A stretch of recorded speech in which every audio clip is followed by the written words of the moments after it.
Iran, 360 degrees. What is happening now, what people are demanding, and the realistic outlook for 2026. Iran is in a high-pressure moment where three layers reinforce each other: domestic economics, social demands, and international pressure. If you look at only one layer, you miss the full picture. If you track all three, you understand why the situation keeps returning to the center of global attention. We will move in 4 parts: Part A, Part B, Part C, and Part D. Each part answers one core question: what is happening, why it is happening, what drives it, and what could realistically change. Part A: what is happening now, and what people are demanding. In Iran, the immediate trigger is often economic. When purchasing power drops and the currency weakens, daily life changes fast. Essentials become more expensive, uncertainty rises, and households feel that the month no longer adds up. But an economic shock rarely stays purely economic. It expands into social and political pressure because it touches dignity, security, and the idea of a future that feels reachable. It is also important to be specific about who is involved. This is not one uniform group. It's a broad mix: wage earners squeezed by prices, families struggling with basics, small businesses hit by costs and imports, young people facing narrowing opportunity, and women demanding more autonomy in everyday life. When you map what people are demanding in practical terms, 5 recurring themes emerge. First, a livable cost of living and a currency that does not collapse overnight. Stability here is not theory, it is the ability to plan rent, medicine, and food. Second, jobs, wages, and dignity, especially for younger Iranians who want a real path forward. Third, accountability and fairness. When a society believes burdens are distributed unequally, anger becomes durable, not temporary. Fourth, everyday social freedom and civil rights, including the ability to speak, to participate, and to live without constant fear. Fifth, political accountability. Some demand reform within the system, others demand deeper change. The shared core is the demand for responsiveness and credible channels for grievances. And one more point matters: state response. In any crisis, the way authorities respond can either create space for de-escalation or deepen the divide.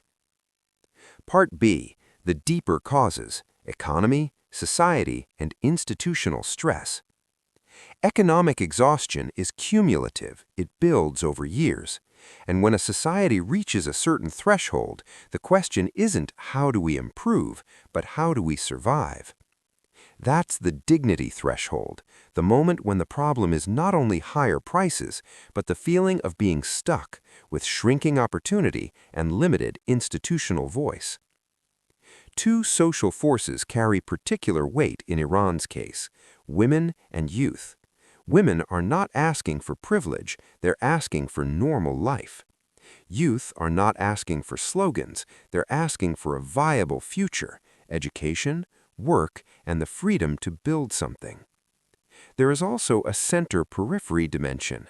In large countries, regions can feel distant from money and from power.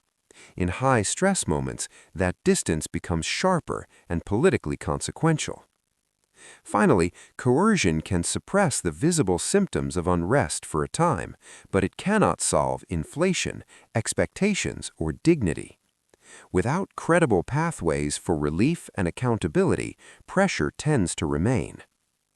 Part C: the international layer: sanctions, the nuclear file, and regional security.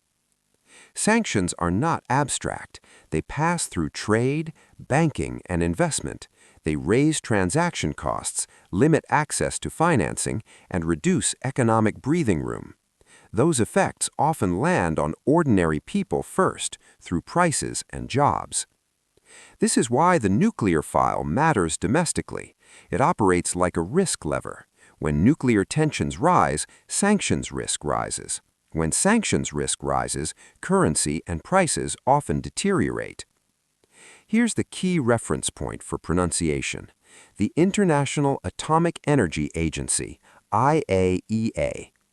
In global diplomacy, the IAEA's verification environment and international negotiations more broadly shape the risk level that markets and households feel even before policies change on paper.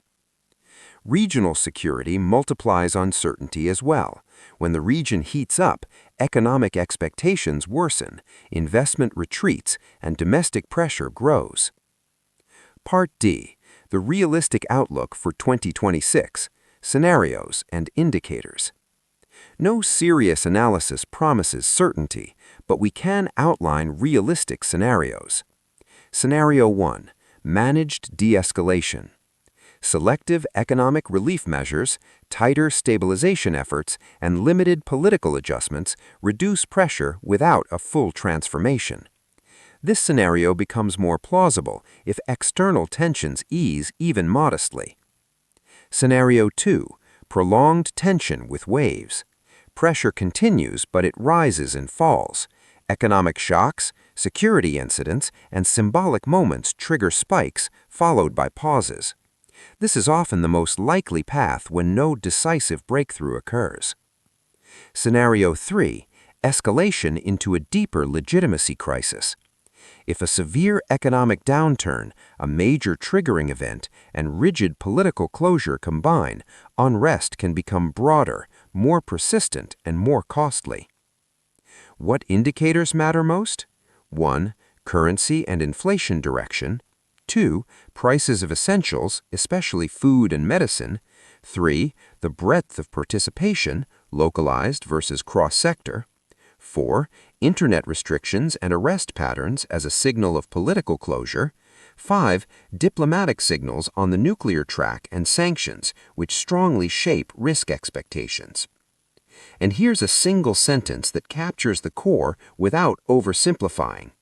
Many Iranians are demanding a life that is economically livable, institutionally accountable, and socially breathable, without fear. 2026 will not be decided by one headline. It will be shaped by whether daily life stabilizes, whether credible channels open, and whether the international risk environment eases or hardens. That's the full picture.